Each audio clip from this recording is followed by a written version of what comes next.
اس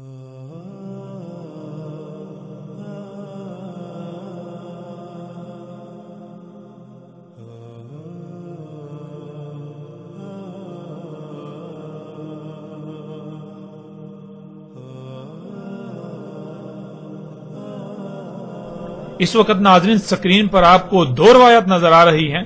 ہم ان دونوں روایات پر اکٹھے ہی بات کریں گے. سب سے پہلے ہم ان روایات میں استعمال ہونے والے الفاظ کو جان لیتے ہیں. ان میں پہلا لفظ ہے دابا، اور جس کے معنی ہم پیچھے کئی مرتبہ بیان کر چکے ہیں اور واضح کر چکے ہیں. دابا دابا کہتے ہیں حرکت کرنے والی مخلوقات کو، وہ جو تیر کر، رینگ کر، چل کر یا اڑ کر حرکت کرتی ہیں. اگلا لفظ ہے ذات، جس کے معنی ہے بذات خود، اپنے آپ میں، جس سے بنایا یا جس سے وجود میں آیا. اگلا لفظ ہے مؤلفہ، جس کے معنی ہے مختلف اشیاء یا پرزہ جات وغیرہ کا مرکب، مختلف پرزہ جات یا مواد کا بنا ہوا اور لکھا ہوا. اگلا لفظ ہے زاغر، جس کے معنی روئی، اون اور اس طرح کا وہ تمام نرم مواد جس سے صوفے، بیڈ، بستر، کمبل وغیرہ بنائے جاتے ہیں. اور جیسے مختلف جانوروں کے جسم پر ایسے بال ہوتے ہیں جو اون کی طرح ہوتے ہیں، یا درختوں اور پودوں پر ایسا مواد اگتا ہے جو روئی کی طرح ہوتا ہے، یا پرندوں کے جو پنکھ ہوتے ہیں. اگلا لفظ ہے ناظرین ریش، جس کے معنی ہے کرسیاں، صوفے وغیرہ. جیسے انسان کے جسم پر لباس ہوتا ہے، اس طرح کسی بھی شے کا اس مواد سے ڈھکا ہونا، طے چڑھا ہوا ہونا، جس مواد سے بال یا پرندوں کے پنکھ وغیرہ وجود میں آتے ہیں. آج اس مواد کو پینٹ کا نام دیا جاتا ہے.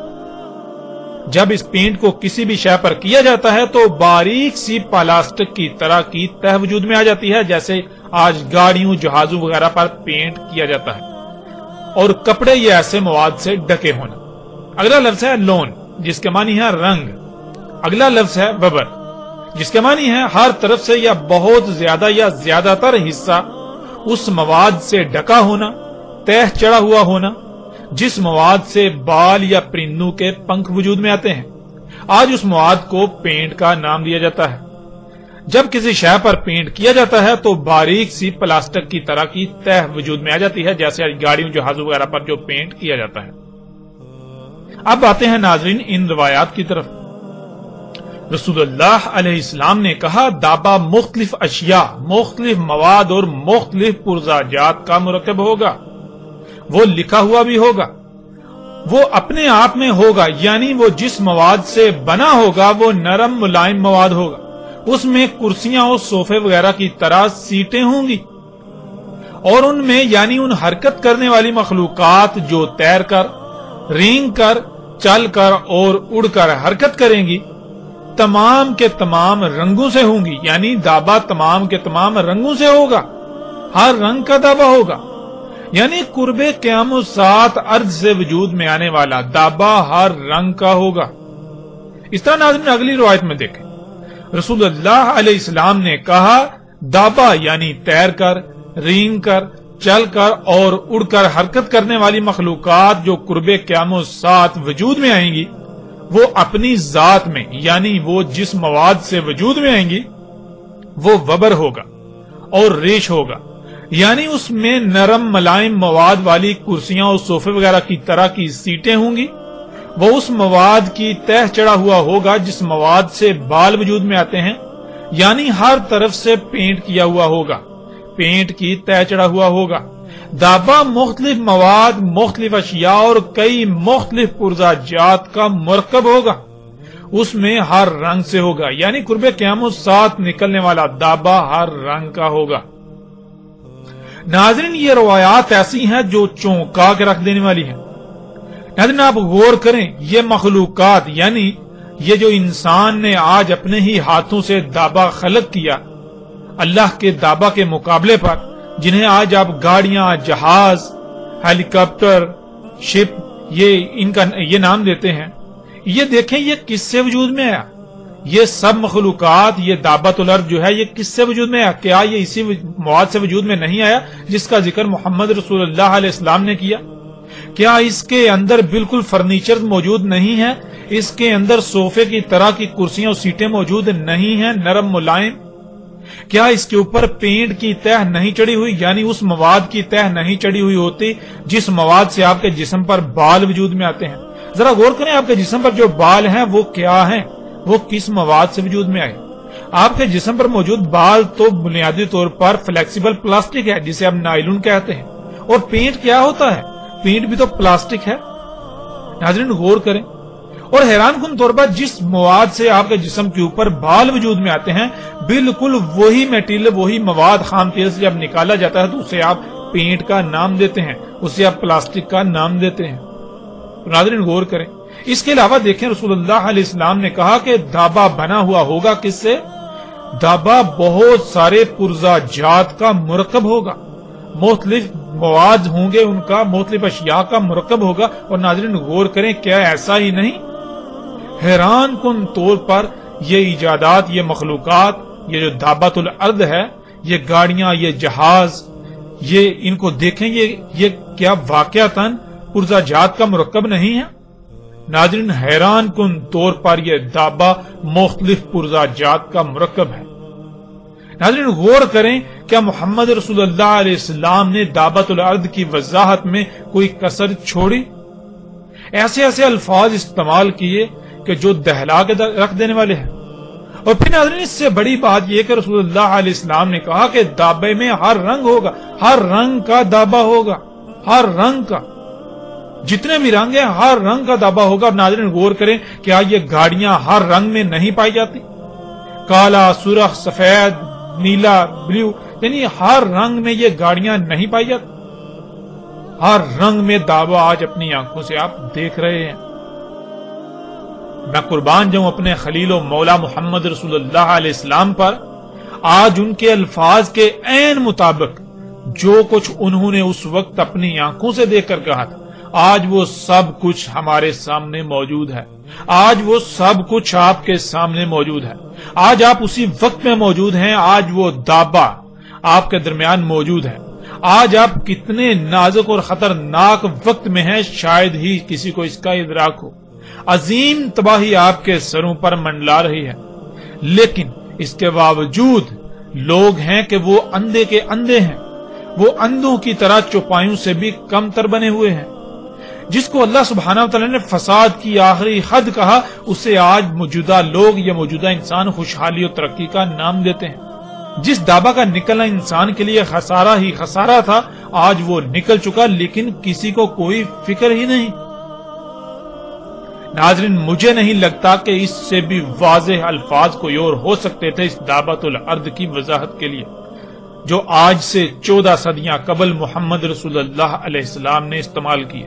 اس کے باوجود اگر کوئی ایمان نہ لایا اور عمل صالح نہ کیے تو اس پر اتمام حجت کے علاوہ کوئی دوسرا رستہ نہیں بچے گا، اور روز محشر اس کے لیے کوئی عذر نہیں ہوگا۔ آپ سکرین پر نظر آنے والی تصاویر میں دیکھ سکتے ہیں کہ جو محمد علیہ السلام نے کہا بالکل عین اسی طرح یہ دابا ہے، یہ اسی مواد سے وجود میں آیا۔ اس کے اندر نرم ملائم سیٹیں ہیں، یہ پینٹ کی تہ چڑھا ہوا ہے، یہ طرح طرح کے مختلف پرزا جات کا مرکب ہے، یہ مختلف مواد کا مرکب ہے، مختلف اشیاء کا مرکب ہے۔ حیران کن طور پر محمد علیہ السلام نے جو کہا بالکل ایک ایک لفظ آج سچا ثابت ہو چکا۔ اور یہاں ایک بار پھر ان لوگوں کو دعوت دی جاتی ہے اور ان سے سوال بھی کیا جاتا ہے کہ جو یہ کہتے ہیں کہ دابۃ الارض بنیادی طور پر ایک کیڑا ہے جو زمین سے نکلے گا قرب قیامت ساتھ، تو ان سے سوال ہے کہ کیا وہ کیڑا ہر رنگ میں پایا جائے گا؟ یعنی کہ وہ کیڑا تو دابا کیا ہے؟ دابا تو پوری ایک، جیسے وہ انگلش اسپیشیز کہتے ہیں، یعنی پوری ایک جنس ہے، اور دابا تو ایک پوری جنس ہے۔ جیسے آپ کہتے ہیں گائے ایک جنس ہے، آپ کہتے ہیں انسان، یہ بشر ایک جنس ہے، یعنی بشر کیا ہے؟ بشر تو ایک بہت بڑی تعداد میں مرد اور عورتیں ہیں۔ اس طرح آپ کہتے ہیں اگر بکری کہیں تو بکری کیا ہے؟ وہ ایک جنس ہے، یعنی بکریاں بکرے بہت بڑی تعداد میں۔ اس طرح دابا ایک جنس ہے، اس میں بہت بڑی تعداد میں ایسے اس طرح کی مخلوقات ہوں گی حرکت کرنے والی۔ تو ناظرین کیا جو ان کے عقائد و نظریات ہیں کیا وہ پورے اترتے ہیں؟ پھر کیا جس کو یہ دابا بنا کر بیٹھے ہوئے ہیں اور جس کو مرزا غلام احمد قادیانی نے دابا کہا، کیا وہ مختلف پرزاجات کا مرکب تھا؟ کیا وہ مختلف پرزاجات کا مرکب ہے؟ کیا وہ پینٹ کی تہ چڑھا ہوا ہے؟ کیا وہ اس کے اندر نرم ملائم صوفے اور کرسیاں اس طرح کی سیٹیں ہیں؟ ناظرین غور تو کریں، مرزا غلام احمد قادیانی کا جھوٹا ہونے میں تو ایک رائی برابر بھی شک نہیں رہتا، اور ان لوگوں کے جھوٹا ہونے میں کوئی رائی برابر شک نہیں رہتا جو آج بھی بازد ہیں کہ دعوت الارض یہ سواریاں نہیں ہیں، بلکہ وہ کوئی کیڑا ہے یا وہ کوئی جانور نکلے گا۔ تو ان لوگوں کو غور کرنا چاہیے کہ وہ کس خطرناک اور نازک وقت میں موجود ہیں اور وہ کیا کر رہے ہیں۔ حق ہر لحاظ سے ان کے سامنے ہے۔ اس طرح ناظرین اگلی روایت میں دیکھیں، اس میں رسول اللہ صلی اللہ علیہ وآلہ وسلم نے کیا کہا؟ محمد رسول اللہ علیہ السلام نے کہا، دابات الارض یعنی ارض سے وجود میں آنے والا دابا اپنی ذات میں وبر ہوگا، یعنی وہ پینٹ کی تہ چڑھا ہوا ہوگا، اور اس کا راس یعنی اس کا بلند ترین مقام آسمان ہوگا۔ ناظرین آج جتنی بھی ایسی مخلوقات ہیں جو حرکت کرتی ہیں، تیر کر، رینگ کر، چل کر اور اڑ کر، مگر وہ پانی سے نہیں ارض سے وجود میں آئیں، تو غور کریں کیا ان کے اوپر پینٹ کی تہ چڑھی ہوئی ہے؟ اور غور کریں ان میں سے جو بلند یعنی کہ دابت الارض کا جو بلند ترین مقام ہے، کیا وہ آسمان نہیں ہے؟ ان میں سے جو ہوا میں اڑتی ہیں مخلوقات جنہیں آپ جہاز کہتے ہیں، ہیلی کاپٹر کہتے ہیں، کیا اس کا بلند ترین مقام آسمان نہیں، فضا بلندی نہیں؟ ناظرین حقیقت ہر لحاظ سے آپ کے سامنے ہے۔ آج آپ اپنی آنکھوں سے دیکھتے ہیں کہ اس دابا میں سے کچھ تو زمین پر چلتے ہیں، رینگتے ہیں، اور کچھ جو ہے وہ سمندروں میں تیرتے ہیں، اور کچھ جو کہ اس کا بلند ترین مقام ہے وہ آسمان میں ہے، یعنی خلا میں زمین سے بلند تھا۔ اس طرح ناظرین اگلی روایت دیکھیں، رسول اللہ علیہ السلام نے کہا، دابا کا بلند ترین مقام پہنچے گا بادلوں کو۔ ناظرین اس روایت سے بھی کوئی شک رہ جاتا ہے دابا کو پہچاننے میں؟ دابت الارض جو ارض سے وجود میں آئے گا قرب قیام الساعہ، ان مخلوقات کا جو بلند ترین مقام ہوگا، ان میں سے یعنی جو بلند مقام ہوگا ان کا، وہ کون سا ہوگا؟ وہ بادلوں کو پہنچے گا۔ تو ناظرین غور کریں، کیا یہ جہاز، یہ ہیلی کاپٹر کیا بادلوں کو نہیں پہنچتے؟ حقیقت ہر لحاظ سے آپ کے سامنے ہے۔ اس طرح ناظرین اگلی روایت، رسول اللہ علیہ السلام نے کہا، دابا انہیں زخمی کرے گا، ٹکریں مار کر چوٹیں لگائے گا، انہیں گہرے زخم لگائے گا، انہیں جسمانی نقصان پہنچائے گا۔ ناظرین اب سوال یہ پیدا ہوتا ہے کہ آج کیا آپ اپنی آنکھوں سے یہ سب ہوتا ہوا نہیں دیکھ رہے؟ روزانہ سینکڑوں نہیں بلکہ ہزاروں کی تعداد میں دنیا بھر میں لوگ گاڑیوں وغیرہ کے حادثات میں شدید زخمی ہوتے ہیں، اور ان میں سے کچھ تو بچ جاتے ہیں اور کچھ موت کا شکار ہوتے ہیں۔ ناظرین غور کریں، کیا یہ دابا لوگوں کو ٹکریں نہیں مار رہا؟ ناظرین غور تو کریں، یہ گاڑیاں ٹکریں نہیں مار رہی، ایکسیڈنٹس، حادثات نہیں ہو رہے ان سے، یہ دابا لوگوں کو چوٹیں نہیں لگا رہا، انہیں زخمی نہیں کر رہا ٹکریں مار کے۔ ناظرین حقیقت آپ کے سامنے ہے۔ ناظرین اس قدر وضاحت کے باوجود بھی دابا کے بارے میں کوئی شک رہ جاتا ہے؟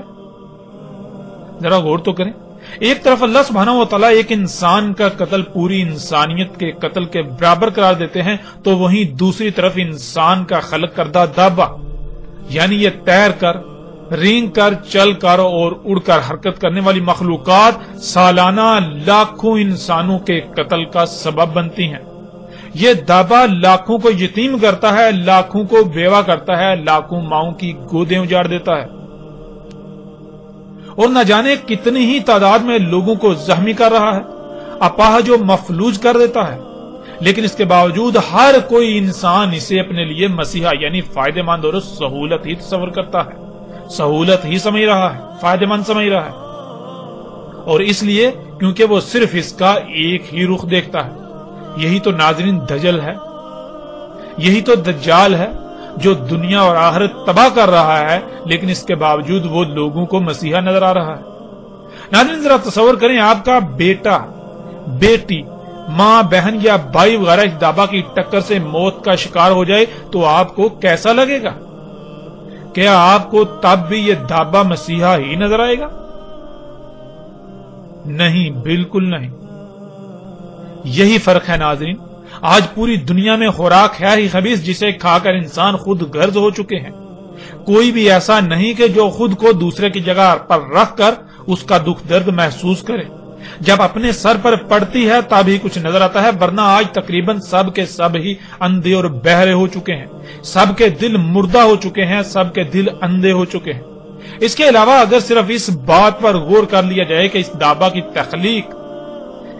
کی صرف تخلیق سے ہی کائنات میں کتنی مخلوقات کے حقوق پامال ہوتے ہیں، کتنی بڑی سطح پر فساد ہوتا ہے، کتنی مخلوقات کا قتل ہوتا ہے، تو انسان کے رونگٹے کھڑے ہو جائیں۔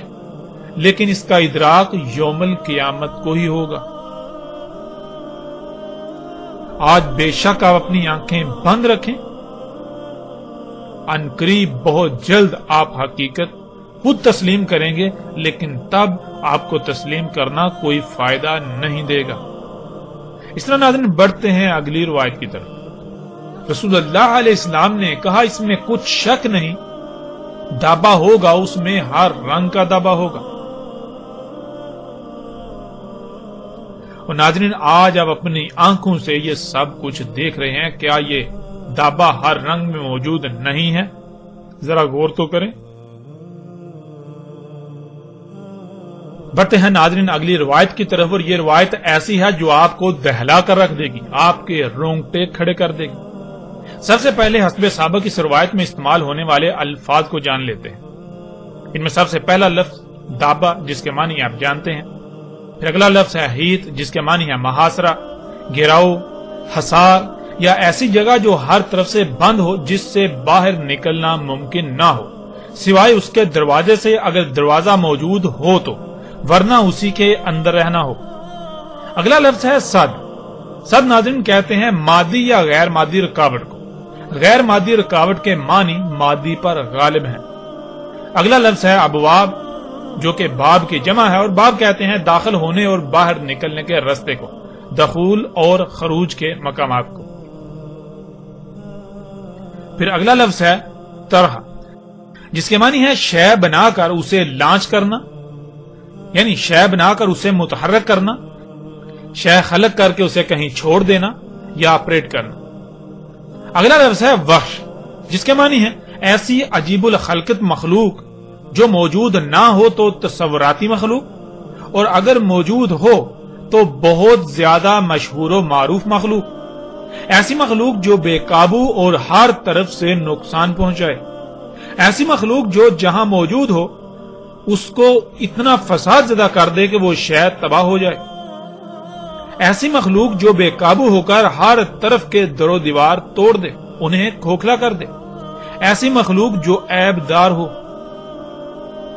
ایسی مخلوق جو قوت و زور ہر طرح کی صلاحیتوں میں بڑھ کر ہو، ایسی مخلوق جو اپنے وزن اور حجم کے اعتبار سے بہت لمبی چوڑی اونچی یا بڑی ہو، عجیب الخلقت مخلوق جو خلاف قانون خلق کی جائے، ایسی مخلوق جو انتہائی پرخطر یعنی خطرے سے بری ہوئی ہو، ایسی مخلوق جس کے سامنے اس سے پہلے موجود مخلوقات طاقت زور صلاحیتوں سمیت ہر لحاظ سے بہت کم اور بے بس ہو جائیں، ایسی مخلوق جو جہاں موجود ہو وہاں موجود مخلوقات میں سے طاقتور ترین مخلوقات پر بھی غالب آ جائے، ایسی مخلوق جس کے سامنے شیر صفت بھی چوہے سے کم تر نظر آئے۔ ناظرین لفظ وحش کے یہ چند معنی ہیں جو غالب ترین معنی ہیں، ان کے علاوہ لفظ وحش کے معنی بہت وسیع ہیں، لیکن ہم نے کوشش کی کہ جو معنی غالب ترین ہیں جو باقی معنوں کا احاطہ کریں وہی بیان کیے جائیں۔ اگلا لفظ آ جاتا ہے اسد، جس کے معنی ہے جس کا باقی سب پر روب اور دبدبا ہو، جسے باقیوں پر قدرت و اختیار دیا جائے، جو اس کے قانون کی خلاف ورزی کرے اسے دبوچ لے۔ یہ سب صفات جنگل کے جانوروں میں سے شیر میں پائی جاتی ہیں، اسی وجہ سے شیر کو عربی میں اسد کہا جاتا ہے، کیونکہ شیر کے سامنے جنگل کے تمام جانور دب کے رہتے ہیں. شیر کو سب پر قدرت و اختیار حاصل ہوتا ہے. اس وجہ سے شیر کو عربی میں اسد کہا جاتا ہے. اگلا لفظ ہے ارتعد، جس کے معنی ہے کانپنا، تھرتھرانا، ہلنا، کپ کپی وغیرہ. پھر اگلا لفظ ہے سلطان، جس کے معنی ہے کسی شے میں یا اس پر اثر انداز ہونے کا اختیار، اختیارات منتقل کرنا، کمانڈ، بالادستی، اثر و رسوخ، طاقت، قوت، خود مختاری، سلطنت، حکومت، گرفت، مہارت، کسی شے پر اثر انداز ہونے کا مکمل اختیار، غیر منصفانہ استعمال، مطلق العنانیت، آمرانہ پن، حکم دینے کا اختیار، اطاعت کروانے کی قدرت، غلبہ پانا، جانچ پڑتال، دبنگ پن، بادشاہی، کسی شے کو سیاسی نظام کے ذریعے اپنے تابع رکھنا، سیاسی اختیار وغیرہ. اب ناظرین آتے ہیں اس روایت کی طرف. رسول اللہ علیہ السلام نے کہا، میری امت کی مثال اور دابا کے نکلنے کے وقت کی مثال اس وقت کسی ہے کہ ایک ایسی تعمیر کی جائے اور بلند کی جائے کہ وہ محاصرہ، گراؤ یا حصار وغیرہ بن جائے، اور اس کے تمام داخلی و خارجی مقامات پر رکاوٹیں کر دی جائیں، یعنی وہ بند کر دی جائیں، اور خلق کر کے تمام وحش اس میں متحرک کر دیے جائیں، یعنی چھوڑ دیے جائیں. پھر لایا جائے ایک شیر، یعنی ایک اسد، جسے پس چھوڑ دیا جائے ان کے درمیان، پس وہ حصار، تھر تھرانا، کانپنا شروع کر دے. جہاں سے اسے کھوکھلا کر دیا گیا گرنا شروع کر دے اس شیر پر ہر جانب سے. دابا نکلے گا تو بالکل یہی مثال میرے غلام امتی کی ہوگی، کوئی ایک بھی نہیں بھاگ پائے گا اس سے مگر اس کے درمیان لا چھوڑا جائے گا، اور اس کے لیے یعنی دابا کے لیے ہے سلطان ہمارے رب عظیم سے. ناظرین، رسول اللہ علیہ السلام نے بہت ہی لرزا دینے والی مثال بیان کی. اس مثال کو سامنے رکھتے ہوئے اگر آج آپ اپنے ارد گرد غور و فکر کریں تو آپ کو رسول اللہ علیہ السلام کی اس مثال میں چھپے وقت کی نشاندہی بخوبی ہو جاتی ہے کہ آج آپ اسی وقت میں موجود ہیں. ناظرین، جیسے آپ کوئی بڑی سی عمارت تعمیر کریں جو ایک گنبد کی مانند ہو، ہر طرف سے بند ایک حصار ہو، بالکل ایک حصار کی مانند بلند، آپ اس پر چڑھ بھی نہ سکیں. پھر ایسا کریں، اس میں کچھ ایسے وحشیوں کو چھوڑ دیں جو بے قابو ہوں اور ہر طرف ٹکریں مارنا شروع کر دیں، ہر طرف تباہی پھیلا دیں. اور پھر ایسا کریں، کسی ایسے کو بھی اس میں داخل کر کے اس کے باہر نکلنے کے دروازے رستے بند کر دیں جو بہت طاقت والا ہو، یعنی ایسا جس کی مثال، یعنی جیسے جنگل میں تمام جانوروں میں شیر جو ہوتا ہے سب اس سے کانپتے ہیں، سب اس سے ڈرتے ہیں، وہ قوت اختیار طاقت میں سب سے بڑھ کر ہوتا ہے، بالکل ایسے کسی کو پھر لا کر اس میں اس عمارت کے اندر چھوڑ دیں ان وحوش کے درمیان. تو ناظرین غور کریں اس کی حالت کیا ہوگی. اس حصار میں وہ ان وحشیوں کے سامنے بے بس نظر آئے گا اور وحشی ٹکریں مار مار کر اس عمارت کو کھوکھلا کر دیں گے، اور وہ عمارت لرز اٹھے گی، کانپنا شروع کر دے گی. تو کھوکھلے پن کی وجہ سے وہ عمارت ہر طرف سے گرنا شروع کر دے گی اس شیر پر، اس طاقتور پر، جو کہ ایک چوہے کی طرح اس کی حیثیت و اہمیت ہوگی. ایسے جیسے کہ اینٹوں کی بارش ہوتی ہے اور اس کے لیے کوئی بھی جائے پناہ نہیں ہوگی، جسے اس حصار میں ان وحشیوں کے درمیان لا چھوڑا گیا تھا. خواہ وہ کتنا ہی طاقتور کیوں نہ ہو، وہ ان کے سامنے بے بس و مجبور ہوگا. سبحان اللہ، اللہ اکبر. محمد رسول اللہ علیہ السلام نے کتنی ہی زبردست مثال دی، اس سے بڑھ کر ایسا مثال کوئی اور ہو ہی نہیں سکتی جو اللہ کے نبی نے اس وقت بیان کر دی، جس وقت ایسے حالات و واقعات کو بیان کرنے کے لیے الفاظ ہی موجود نہ تھے. لیکن جس احسن انداز سے رسول اللہ علیہ السلام نے یہ مثال بیان کی، اس سے بالکل ایسے لگتا ہے جیسے کہ وہ اس دور میں موجود ہوں اور ان سارے حالات کو اپنی آنکھوں سے دیکھ کر اس کے بعد الفاظ کا انتخاب کر کے مثال بیان کی جائے یا مثال بیان کی ہو. قرآن میں اللہ سبحانہ وتعالی نے بار بار اپنی آیات میں غور و فکر کرنے کا حکم دیا. جب غور و فکر کریں تو پتہ چلتا ہے کہ اللہ سبحانہ وتعالی نے بالکل واضح قرآن میں بتا دیا کہ اللہ سبحانہ وتعالی نے زمین پر سب کا کیسے محاصرہ کیا ہوا ہے، کیسے گھیراؤ کیا ہوا ہے، یعنی حصار قائم کیا ہوا ہے۔ اللہ سبحانہ و تعالیٰ نے جہاں ہر شے اور اپنے علم سے محاصرہ کیا ہوا ہے تو وہیں زمین کے گرد تہ در تہ 7 پردے بنا کر بھی محاصرہ کیا ہوا ہے، جسے آپ سکرین پر دیکھ سکتے ہیں۔ جیسے انسان کو گرم سرد موسمی اثرات سے بچنے کے لیے لباس کی ضرورت ہوتی ہے، بالکل اسی طرح اللہ سبحانہ و تعالیٰ نے زمین کو بھی لباس پہنایا ہوا ہے۔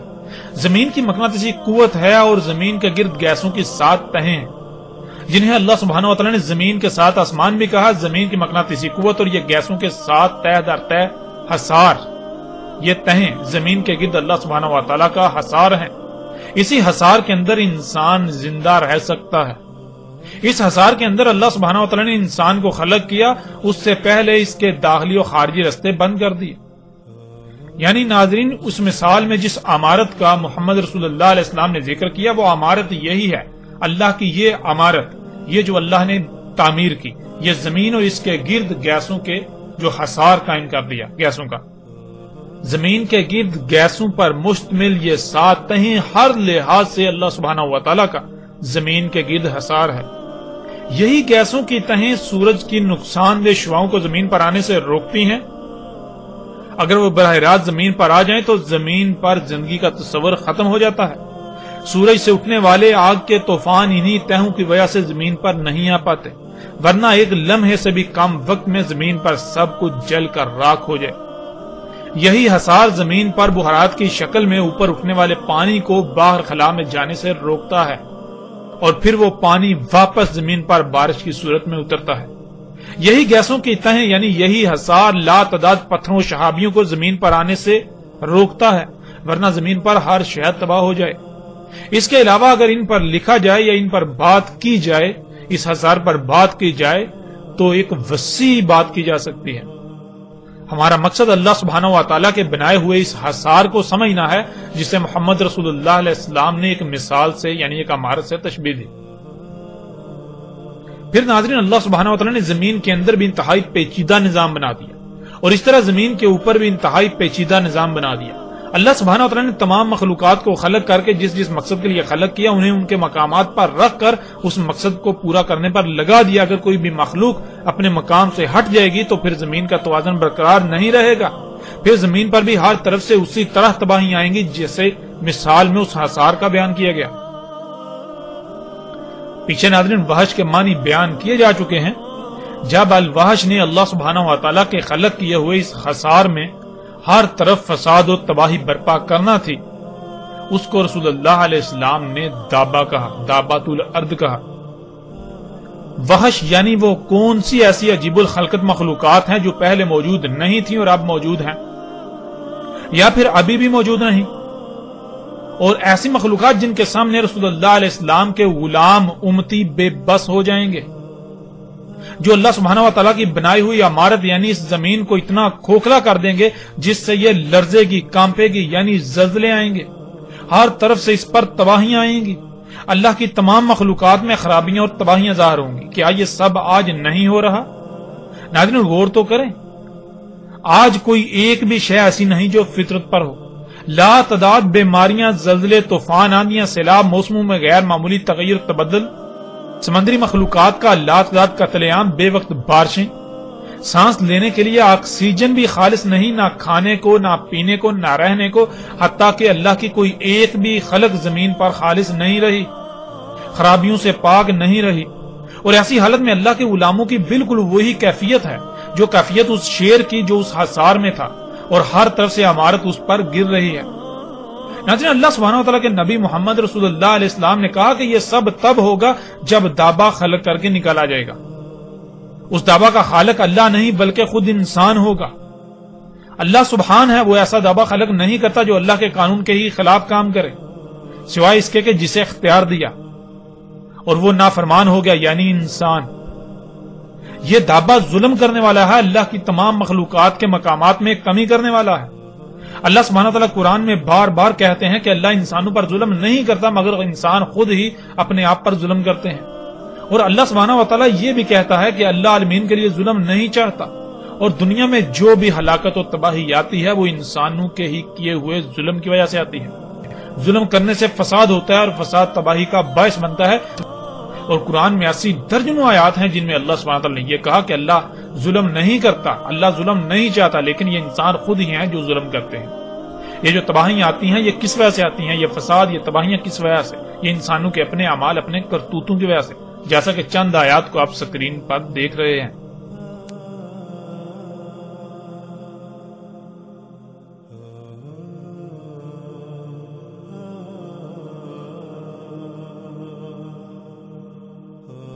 اب ناظرین غور کریں، الوحش یعنی عجیب الخلقت مخلوقات جو محمد رسول اللہ علیہ السلام کے دور میں اور آج سے کچھ ہی عرصہ پہلے کوئی وجود نہیں رکھتی تھی،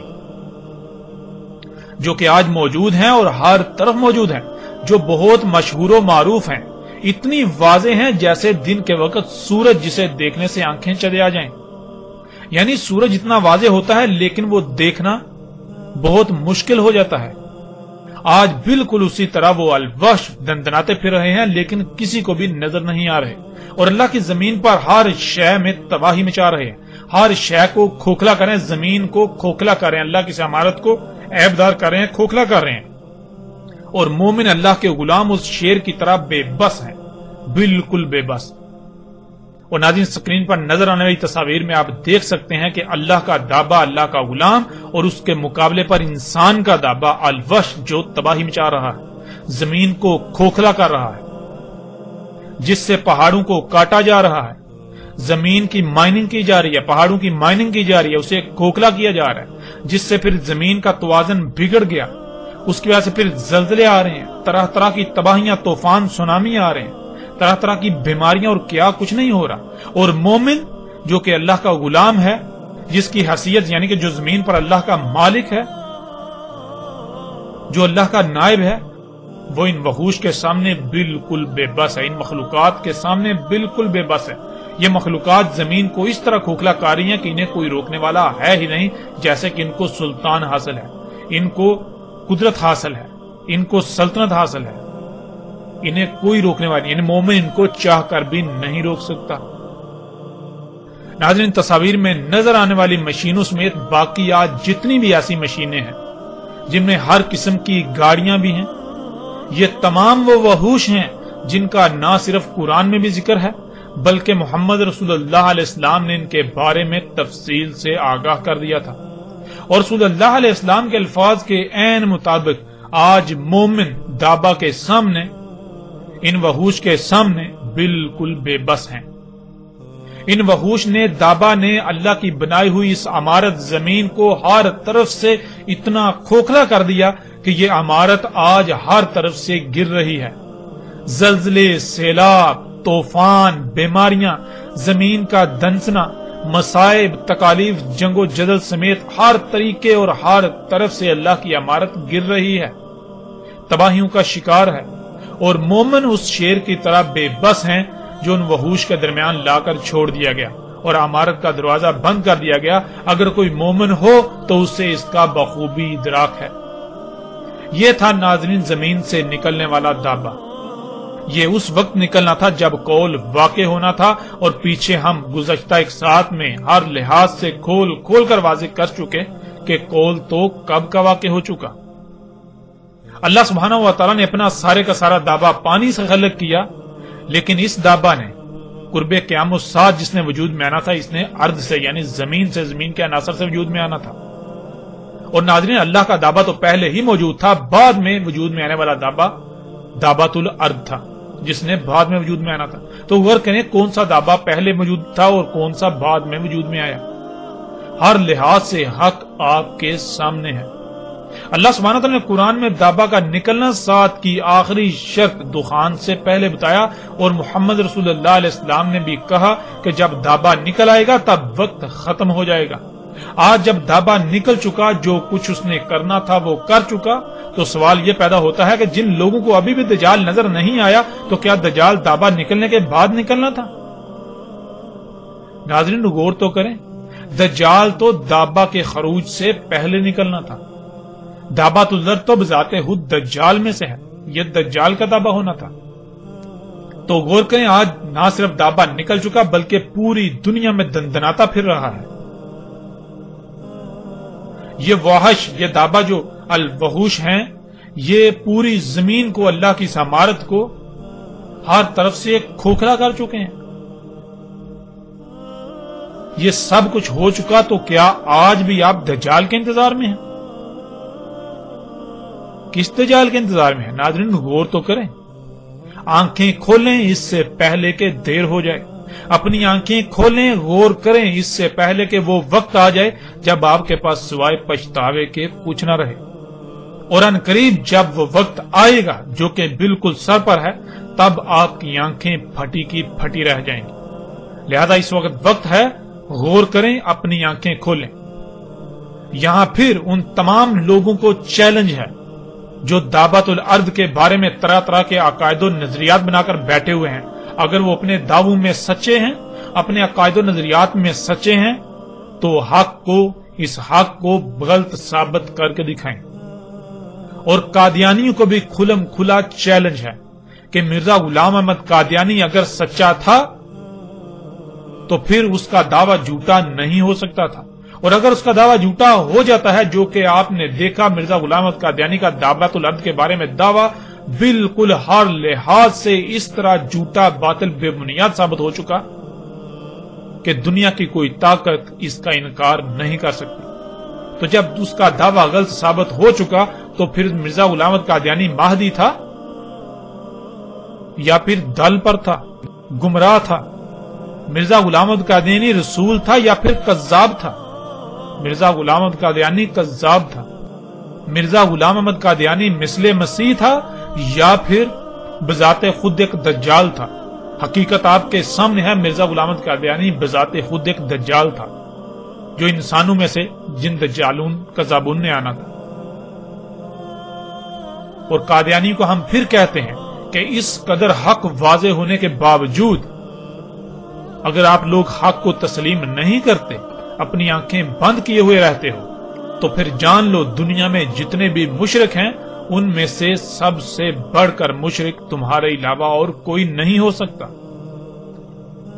آپ وہ لوگ تھے جو حق کے دعوے دار تھے۔ آپ دن رات چیختے ہیں، چلاتے ہیں کہ ہم اہل حق ہیں، ہم اہل حق ہیں، تو آپ کی تو بنیادیں ہی ہل چکی، آپ کی بنیادیں ہی اکھڑ چکی۔ آپ کی بنیاد ہم نے الحمدللہ ہر لحاظ سے اکھاڑ کر رکھ دی، اور جیسے جیسے آگے بڑھیں گے تو مزید ہر لحاظ سے نہ صرف حق واضح ہوگا بلکہ آپ کی حقیقت بھی، اور باقی آپ ہی کی طرح کے جتنے بھی فرقے، گروہ جتنے بھی ہیں، ان سب کی حقیقت بھی پوری دنیا پر، سب پر، ان پر بھی ہر لحاظ سے کھل کر واضح ہو جائے گی۔